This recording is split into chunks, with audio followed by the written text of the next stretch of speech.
പുതിയൊരു ചോയ്സ് ഉണ്ടാക്കി order of preference ഉണ്ടാക്കി കൊടുക്കാൻ പറ്റുന്ന ഒരു സുവർണാവസരം. ഈ മൂന്നാമത്തെ അലോട്ട്മെന്റ് പ്രോസസ്സിൽ പങ്കെടുത്ത് സീറ്റ് കിട്ടിയാൽ ആദ്യത്തെ അലോട്ട്മെന്റ് ക്യാൻസൽ ആവും. ഫ്രഷ് ആയിട്ട് ഓപ്ഷൻസ് പുതുതായിട്ട് മുഴുവനും ചേർക്കാൻ പറ്റുന്ന ഒരു സുവർണാവസരമാണ്.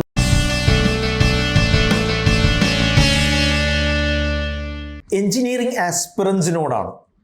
കേരള എഞ്ചിനീയറിംഗ് അലോട്ട്മെന്റ് പ്രോസസ്സിലൂടെ കമ്മിറ്റി ഓഫ് എൻട്രൻസ് എക്സാമിനേഷൻ നടത്തുന്ന പ്രോസസ്സിലൂടെ എഞ്ചിനീയറിംഗ് കോഴ്സുകളിൽ കോളേജുകളിൽ ചേരാൻ ആഗ്രഹിക്കുന്ന വിദ്യാർത്ഥികൾക്ക് ഒരു സുവർണാവസരം വന്നിട്ടുണ്ട്. ആ അവസരം ഉപയോഗപ്പെടുത്തുക, നഷ്ടപ്പെടുത്തരുത്. ഇതുവരെ തുടർന്നു പോന്നിരുന്ന അലോട്ട്മെന്റ് പ്രോസസ്സ് 3 ഘട്ടങ്ങളിലായിട്ട് അലോട്ട്മെന്റ് നടത്തുകയും 4ാം ഘട്ട process allotment process mop up allotment ആയിട്ടുമായിരുന്നു പരിഗണിച്ചിരുന്നത്. ദെൻ 1ഉം 2ഉം 3ഉം അലോട്ട്മെന്റുകളിൽ കിട്ടിയ കോളേജുകളിൽ ജോയിൻ ചെയ്യാം. അപ്പോൾ 1ാമത്തെ അലോട്ട്മെന്റിൽ ജോയിൻ ചെയ്യാൻ പറഞ്ഞിട്ടുണ്ടായിരുന്നില്ല. 2ാമത്തെ അലോട്ട്മെന്റ് കിട്ടിയതിന് ശേഷമാണ് ജോയിൻ ചെയ്യാൻ പറഞ്ഞിരുന്നത്. സാധാരണ നിലക്ക് ഈ അലോട്ട്മെന്റ് പ്രോസസ്സിന്റെ ഏതെങ്കിലും ഒരു ഘട്ടത്തിൽ കിട്ടിയ കോളേജിൽ ഫീസ് അടച്ചില്ല എങ്കിൽ അലോട്ട്മെന്റ് പ്രോസസ്സിൽ നിന്ന് ഔട്ടാവും.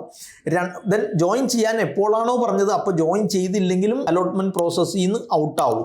ഇതുവരെ ഒരു ചോയ്സ് കൊടുക്കാത്ത ആളുകളാണെങ്കിലും അവർക്ക് പിന്നീട് ഈ മോപ്പപ്പ് വരെ കൊടുക്കാൻ കഴിയാത്തൊരവസ്ഥയും ഉണ്ടായിരുന്നു. ദെൻ ഹയർ ഓപ്ഷൻ കൊടുത്ത ആളുകൾക്ക് ലോവർ ഓപ്ഷൻ പരിഗണിക്കാത്തൊരവസ്ഥ ഉണ്ടായിരുന്നു. എന്ന് വെച്ചാൽ 25 കോളേജുകളുടെ കോഴ്സുകൾ ഓപ്ഷൻ നമ്മൾ ചോയ്സ് ഫില്ല് ചെയ്ത് കൊടുത്തു. 12ാമത്തത് കിട്ടി. 13ാമത്തെ മുതലുള്ള ലോവർ ഓപ്ഷനുകളെല്ലാം റദ്ദാക്കപ്പെടുകയും ദെൻ ക്യാൻസൽ ആവുകയും അതിന് മേലെയുള്ള കോളേജുകൾ മാത്രം ഹയർ ഓപ്ഷന് പരിഗണിക്കുകയും ചെയ്യുന്ന ഒരു സിസ്റ്റമായിരുന്നു ഇതുവരെ തുടർന്നിരുന്നതെങ്കിൽ ഈ വർഷം പതിവിന് വിപരീതമായി ചരിത്രത്തിൽ ആദ്യമായി 3ാം ഘട്ട അലോട്ട്മെന്റ് പ്രോസസ്സ് ഫ്രഷായിട്ട് ഓപ്ഷൻസ് പുതുതായിട്ട് മുഴുവനും ചേർക്കാൻ പറ്റുന്നൊരു സുവർണാവസരമാണ് വിദ്യാർത്ഥികൾക്ക് കിട്ടിയിരിക്കുന്നത്.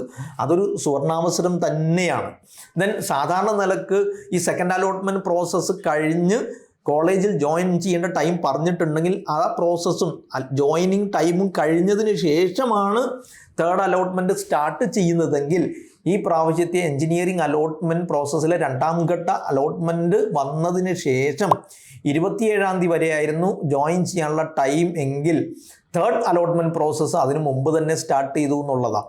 26ാം തീയതി വരെയാണ് ഈ 3rd റൗണ്ട് അലോട്ട്മെന്റിന് വേണ്ടി ഫ്രഷ് ആയിട്ട് കോഴ്സ് കൊടുക്കാനുള്ളത്. അതിന് ഫീസ് വേറെ നമ്മൾ അടയ്ക്കേണ്ടതുണ്ട്.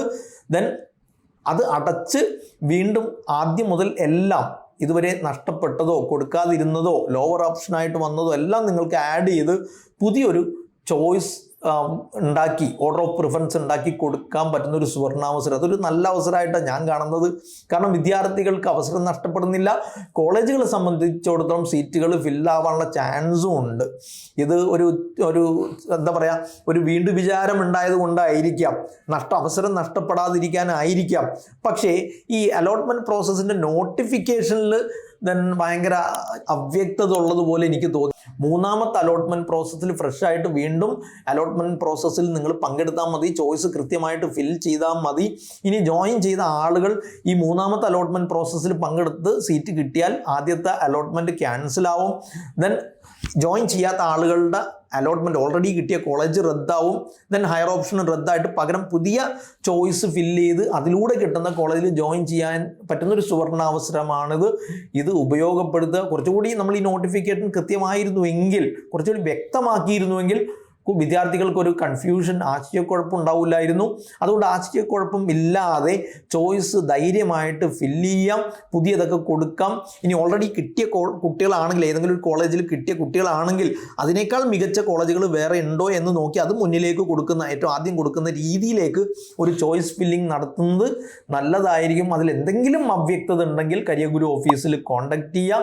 അവസരം ഉപയോഗപ്പെടുത്തുക, നഷ്ടപ്പെടുത്തരുത് എന്ന് പ്രത്യേകം അഭ്യർത്ഥിക്കുകയാണ്. എന്തായാലും ഗവൺമെന്റ് ഇങ്ങനെ ഒരു അവസരം കൊണ്ടുവന്നതുകൊണ്ട് പൊതുവേ ഈ എഞ്ചിനീയറിംഗ് കോളേജുകളുടെ സീറ്റ് ഒഴിഞ്ഞു കിടക്കുന്നത് പല കോളേജിലും ഫില്ലാവാതെ നിൽക്കുന്ന ഒരു അവസ്ഥയൊക്കെ ഒരു പരിധി വരെ കുറക്കാൻ കഴിഞ്ഞേക്കും എന്നതോടൊപ്പം മികച്ച കോളേജുകളിൽ നല്ല കോഴ്സിന് നല്ല സീറ്റ് കിട്ടാനുള്ള ഒരു അവസരം കൂടി ആയിരിക്കും വിദ്യാർത്ഥികളെ സംബന്ധിച്ചിടത്തോളം.